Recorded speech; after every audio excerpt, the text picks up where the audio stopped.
नमस्कार दोस्तों, स्वागत है आपका अपने YouTube चैनल जैस एजुकेशन में।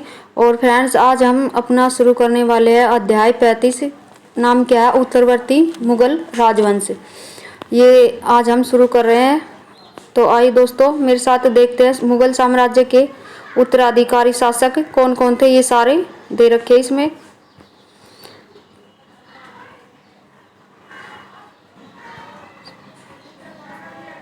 ये आप देख लेना इसको। फिर सबसे पहले क्या होता है, औरंगजेब की मृत्यु होती है 3 मार्च 1707 को। कहाँ पे होती है? अहमदनगर में।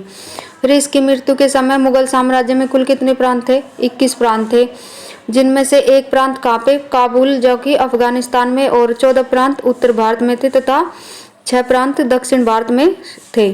फिर औरंगजेब के कितने पुत्र थे? कुल 5 पुत्र थे, जिनका सबसे नाम दे रखा है ये कामबख्श, मोहम्मद सुल्तान, मोहम्मद अकबर, मोहम्मद मुअज्जम और मोहम्मद आजम। फिर क्या होता है? उत्तराधिकारी के लिए युद्ध होता है। किसका युद्ध बोलते हैं? जिसको जाजऊ का युद्ध। कब हुआ? 18 जून 1707 को। इस युद्ध में बहादुर शाह ने मोहम्मद आजम को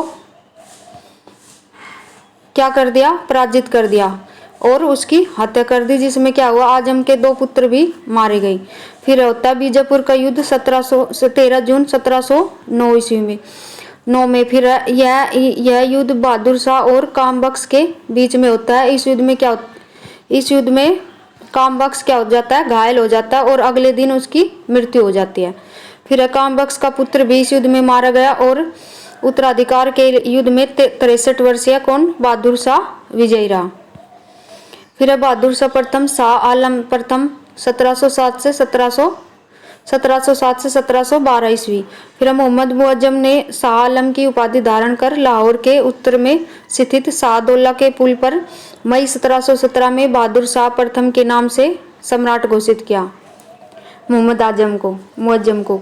फिर उसने हिंदू सरदारों और राजाओं के प्रति क्या? अधिक सहिष्णुता रुख अपनाया था। मराठा सरदारों के प्रति प्रथम नीति अस्थिर रही। उसने उन्हें दक्कन की सरदेश मुखी दे दी और परंतु चौथ का अधिकार नहीं दिया। उसने शाहू को मराठों का विधिवत राजा नहीं माना था।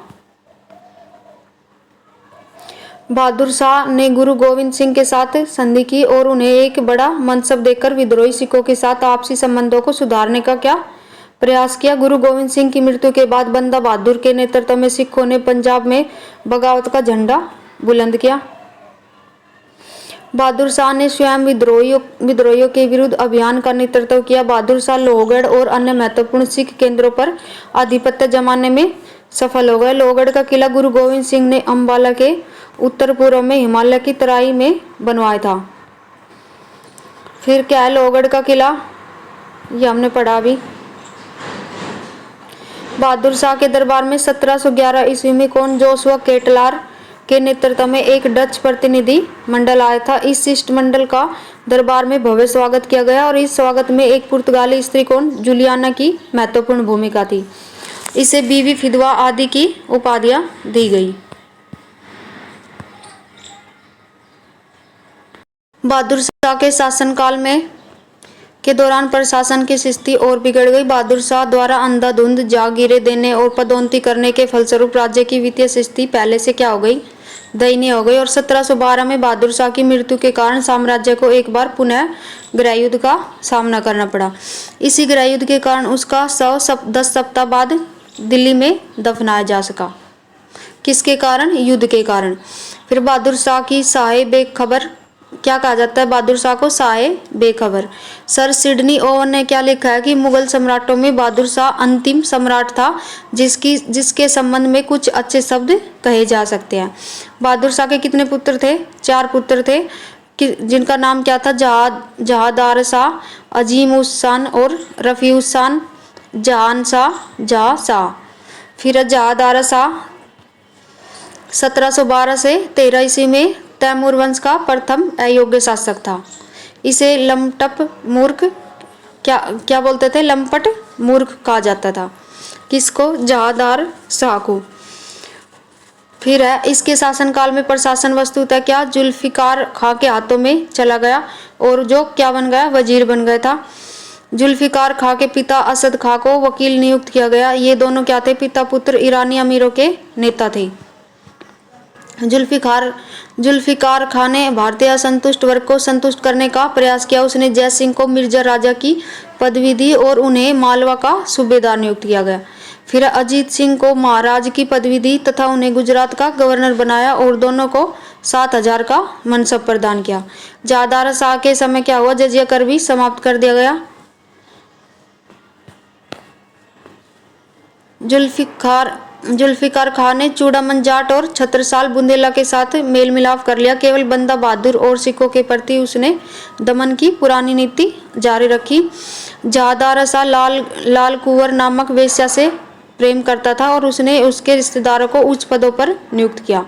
जहादार के भतीजे फर्रुखियत ने सम्राट के पद का दावा किया तथा इसमें उसकी सहायता सैयद बंधुओं ने की थी। फिर उसने एक गलत प्रवृत्ति इजारा को बढ़ावा दिया। इजारा व्यवस्था में भू राजस्व की नीलामी की जाती थी जिसमें किसानों का उत्पीड़न बढ़ा, जिसके काल में अमीरों में गुटबंदी और क्या प्रतिस्पर्धा का सूत्रपात हुआ। जुल्फिकार खां ने अपनी सभी प्रशासनिक दायित्व अपने एक नजदीकी व्यक्ति को किसको सुबग चंद्र के हाथों में दे दिए और जहादारा ने अपने धाई भाई कोकल ताश को महत्वपूर्ण पद दिया। फिर सैयद बंधु अब्दुल्ला खां, हुसैन अली खां सैयद बंधु राजा बनाने वाले के नाम से विख्यात थे। इन्होंने 1713 ईस्वी में फर्रुखियत की ओर से उत्तराधिकार युद्ध में भाग लेकर विजयी बनाया। फर्रुखियत ने सैयद हसन को अपना क्या वजीर बनाया और अब्दुल्ला खां को बहादुर यामीन उद्दौला को यार ए सफादार की उपाधि दी। फिर छोटे भाई हुसैन अली खां को मीर बख्शी नियुक्त कर अमीर उल उमरा बहादुर फिरोज जंग उमादुल मुल्क की उपाधि प्रदान की इनको। फिर फर्रुखियत 1713 से 19 ईस्वी तक जुल्फिकार खां की विश्वासघात करके हत्या कर दी। किसने? फर्रुखियत के आदेश द्वारा। और उसकी संपत्ति क्या कर ली? छीन ली या जब्त कर ली। फर्रुखियत ने राजा जय सिंह को सवाई की उपाधि दी। जोधपुर के राजा अजीत सिंह ने अपनी पुत्री का विवाह किसके साथ कर दिया? फर्रुखियत से कर दिया। फिर सैयद बंधुओं ने धार्मिक सहिष्णुता की नीति अपनाई। उन्होंने फर्रुखियत के राजगद्दी पर बैठते ही जजिया को भी समाप्त कर दिया और इस प्रकार कई जगहों से तीर्थ कर समाप्त कर उन्होंने जाट सरदार चूड़ामन के साथ क्या कर ली? मित्रता कर ली। फिर वस्तुतः कर मुक्त व्यापार करने का परमिट या पार पत्र था क्या? दस्तक। 1717 ईस्वी में मुगल सम्राट फर्रुखियत द्वारा जारी फरमान में सीमा शुल्क से मुक्त व्यापार करने की अनुमति के बाद कलकत्ता की अंग्रेज फैक्ट्री का क्या प्रेसिडेंट दस्तक को जारी करता था। फर्रुखियत के समय 1716 ईस्वी में बंदा बहादुर को दिल्ली में क्या दे दी गई? फांसी दे दी गई। और 1717 में इसने अंग्रेजों को व्यापारिक लाभ हेतु शाही फरमान जारी किया जिसके द्वारा उन्हें क्या व्यापार में छूट प्राप्त हुई अंग्रेजों को। सैयद हुसैन अली ने 1719 में पेशवा बालाजी विश्वनाथ से दिल्ली की संधि करके मराठों से सैन्य सहायता लेकर फर्रुखियत को अपदस्थ कर अंधा बना दिया और तथा 10 दिन बाद क्या हो गई? उसकी मृत्यु कर दी। फिर फर्रुखियत घृणित कायर। फर्रुखियत को क्या बोलते हैं? घृणित और कायर कहा गया है। फिर मुगल साम्राज्य के इतिहास में किसी अमीर द्वारा किसी मुगल बादशाह की हत्या का यह क्या था? पहला उदाहरण था। फिर रफी उद दर्जात 28 फरवरी से 4 जून 1719 में यह क्या था? सबसे कम समय तक शासन करने वाला शासक था। इसे भी सैयद बंधुओं ने ही गद्दी पर बैठाया था। इस काल में उल्लेखनीय घटना क्या थी कि निकुसियर का विद्रोह था जिसने आगरा के दुर्ग पर अधिकार कर स्वयं को सम्राट घोषित कर निकुसियर अकबर द्वितीय का कौन था? पुत्र था। फिर इसकी मृत्यु किससे? टीबी से हुई थी। रफी उद्दौला 6 जून से 17, ये अभी पढ़ा था हमने।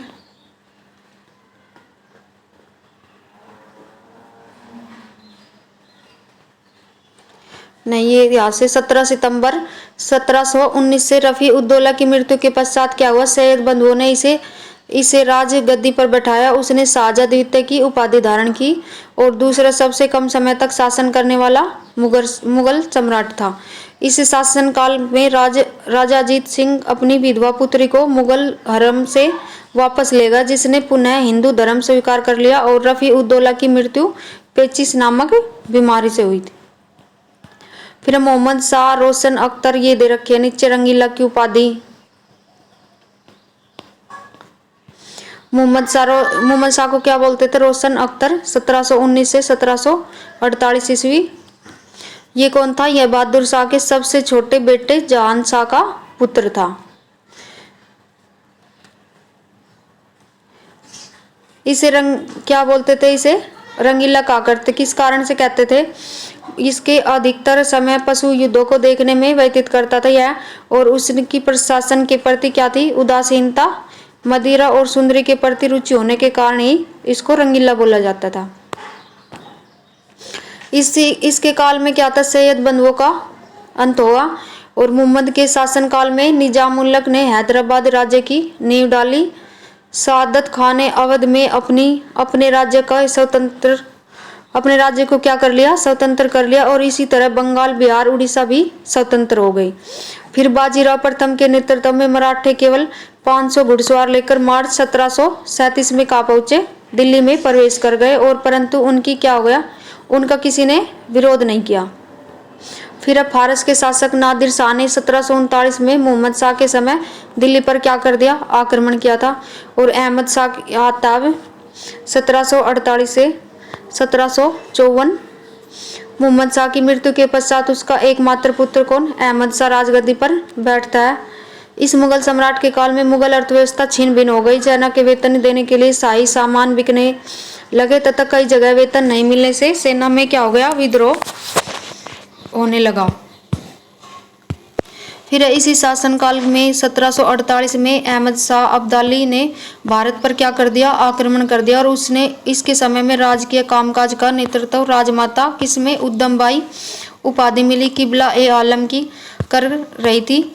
इसके समय में इसका प्रिय हिजड़ा जावेद खां दरबारी राजनीतिक का नेता बन चुका था। जावेद खां को नवाब की उपाधि प्रदान की गई। फिर सफदरजंग ने जब जावेद खां की हत्या करा दी, तब अहमद शाह ने इमाद उल मुल्क को वजीर बनाया, और इसे गाजी उद्दीन इमाद उल मुल्क ने अहमद शाह को राज सिंहासन से हटाकर अंधा कर कारागार में डाल दिया तथा जहादारा सिंह शाह के पुत्र आलमगीर द्वितीय को सिंहासन पर बैठा दिया। आलमगीर द्वितीय 1754 से कब तक बैठा, 1758 ईस्वी तक बैठा। इसका नाम अजीजुद्दीन था। इसके काल में अब्दाली ने दिल्ली में क्या किया, प्रवेश किया था। आलमगीर द्वितीय प्लासी के युद्ध के समय मुगल सम्राट था।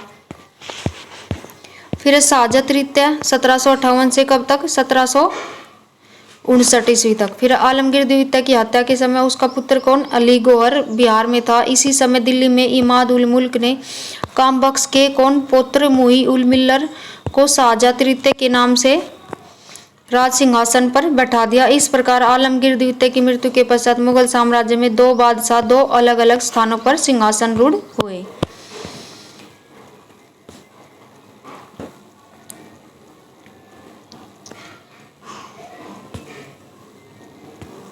शाह आलम द्वितीय ने कलायु को बंगाल, बिहार और उड़ीसा की दीवानी प्रदान की। 1765 ईस्वी में 1765 से 1772 तक यह अंग्रेजों के संरक्षण में इलाहाबाद में रहा।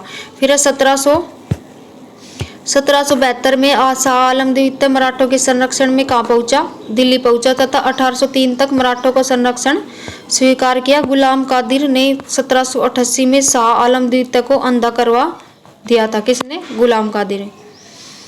फिर 1803 में अंग्रेज सेनापति लेक ने दौलत राव सिंधिया को पराजित किया था, तो शाह आलम द्वितीय ने अंग्रेजों का संरक्षण स्वीकार कर लिया और दिल्ली पर अंग्रेजों का क्या हो गया, अधिकार हो गया था तथा मुगल सम्राट अंग्रेजों का पेंसर बन गया। 1806 में शाह आलम की क्या हो गई, शाह आलम द्वितीय की हत्या कर दी।